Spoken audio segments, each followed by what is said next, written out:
Okay, let's have a little chat. So, some of the things that I dealt with in my marriage, I felt completely alone. And I'm not harping on my marriage, so shut the okay?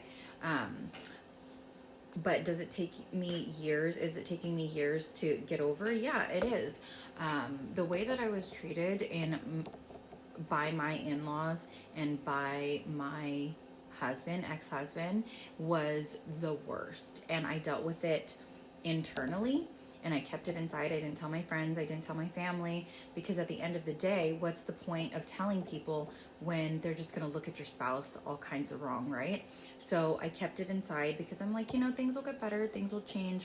I just know that there's a lot of people out there, especially in the Indian Fijian community and other races also obviously, but I feel like it's just not talked about enough. We're just supposed to hold it in forever and that's it. And if we talk about it, then I don't know, like it's just not something you talk about or you get judged for it. But now that I'm not in it, I don't care what that I dealt with, because I was an idiot.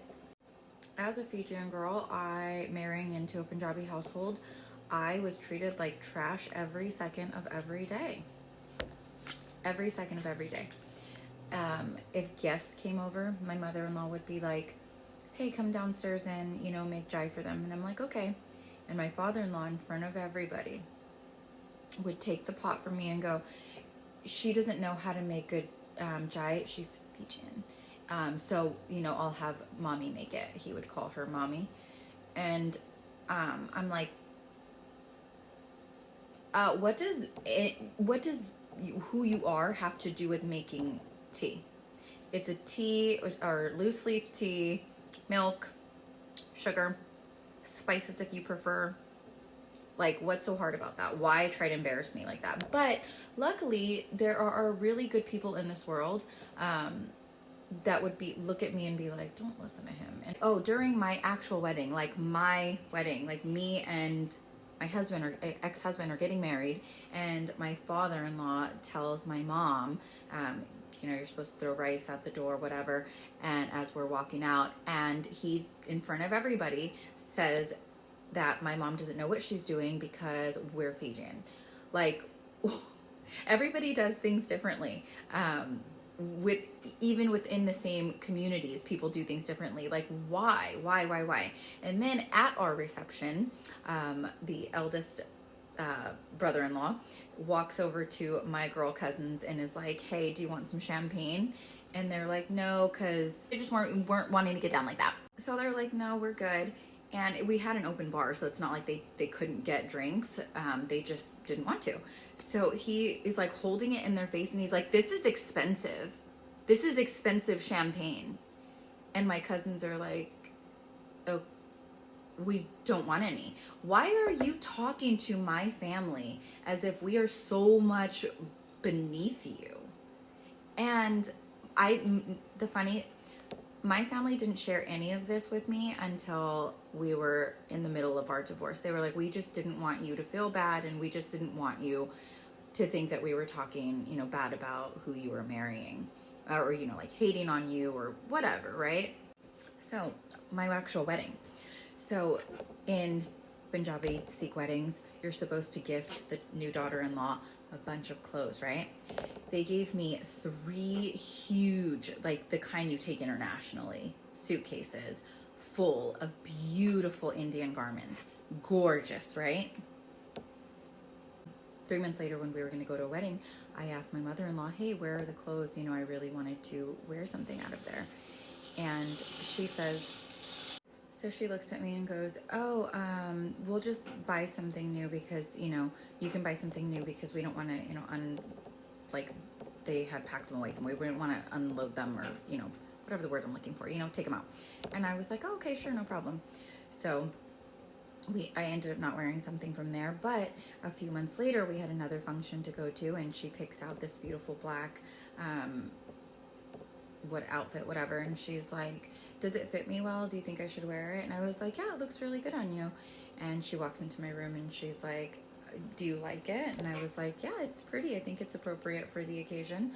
And she's like, well, it's out of the suitcase that we were gifting you because none of those clothes were meant for you. they were meant for me. And I was like, okay, obviously I'm shocked and I'm a little like, well, damn, right? I'm getting ready to go to the function. It was going to be me, my ex-husband, and my mother-in-law and father-in-law. And so I'm just continuing to get dressed and walking around my room looking for like jewelry, things like that. And she's like, did you hear me? And I said, yeah, that's fine if the clothes are meant for you. And she's like, well, they're all my size. They were all tailored to me. And I was like, okay. And she's standing in the doorway, like looking at my face. And I was like, I heard you. And then I had to walk past her to get to the bathroom. And so I was like doing my hair and stuff. And so she comes to the bathroom and she's like, none of those are for you. Did you hear me? And I said, that's fine. You can keep them. And so I don't know if she was looking for a reaction out of me, you know, because then I would be starting a fight right before we're heading out. But the clothes weren't meant for me. What am I supposed to do about it? Like, do you want me to, like, what do you want me to do? Do you want me to fight? I don't understand. There's nothing for me to do or say. Obviously, she didn't get a rise out of me, and that's fine. None of the clothes were mine. It is what it is. So, and then a few weeks later after that, she was gifting because it was her niece that was getting married.